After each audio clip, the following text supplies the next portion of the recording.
নমস্কার বন্ধুরা, হেলবলেস কিচেনে স্বাগত জানিয়ে আজকে নিয়ে এসেছি কাঁচা আমের মুরব্বা।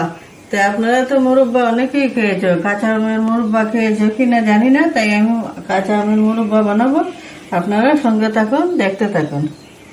মানে আপনাদের এদিকে কি রকম হয়েছে আমি জানি না, আমাদের এখানে ছোটো ছোটো রয়েছে। এই আমটাই সব থেকে বড়, তাই আমি বড় আমটাই প্রথমে কাটবো।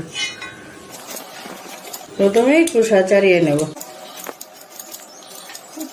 কাঁচা আম তো সবাই খেতে পছন্দ করে, আর কাঁচা আমের মুরব্বাটা বানালে না, বাচ্চা থেকে বড় সবাই খেতে পছন্দ করে। তো আমটা খোসা ছাড়িয়ে নিলাম, এবার চাকা চাকা করে কেটে নেব।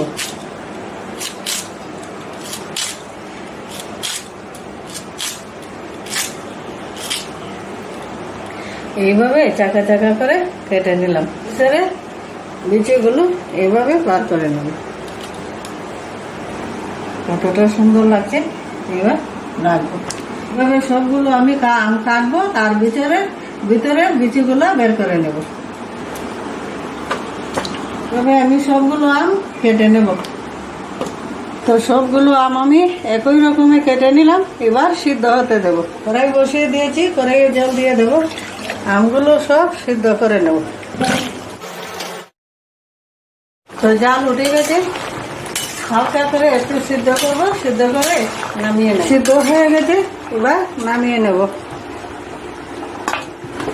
তো আমটা নামিয়ে আমি জলটা ঝরিয়ে নিলাম, আর এখানে নিয়ে নিলাম গুড়টা কড়াইয়ে দিয়ে দেবো।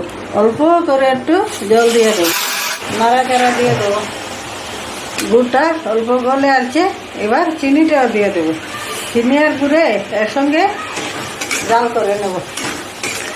চিনি আর গুড়টা আমি ভালো মতন জাল করে নিলাম। সিদ্ধ করে রাখা আমটা দিয়ে দেবো। দিয়ে গুড় আর চিনির সঙ্গে ভালো করে মিশিয়ে নেব। আর গুড় আর চিনির সঙ্গে আমটা আবারও ভালো করে সিদ্ধ করে নেব। তো দেখেন কি সুন্দর লাগছে দেখতে। এভাবে আমি গুড় আর চিনির জলটা ভালো রকম শুকিয়ে নেব। তো একদম রেডি আমার আমের মুরব্বাটা। আর দেখেন একটাও ভেঙে যায়নি, কতটা সুন্দর হয়েছে। আপনাদেরকে উঠিয়ে দেখাচ্ছি। একটা হচ্ছে যেমন একটা কাঁচের টুকরা। আপনারাও একবার বাড়িতে এইভাবে আমের মুরব্বা, কাঁচা আমের মুরব্বা ট্রাই করবেন। বন্ধুরা কতটা সুন্দর হয়েছে, এইভাবে আপনারা একবার বাড়িতে ট্রাই করবেন কাঁচা আমের মুরব্বা। আর আপনারা মাছ জুড়ে সংরক্ষণ করে রেখে দিতে পারেন।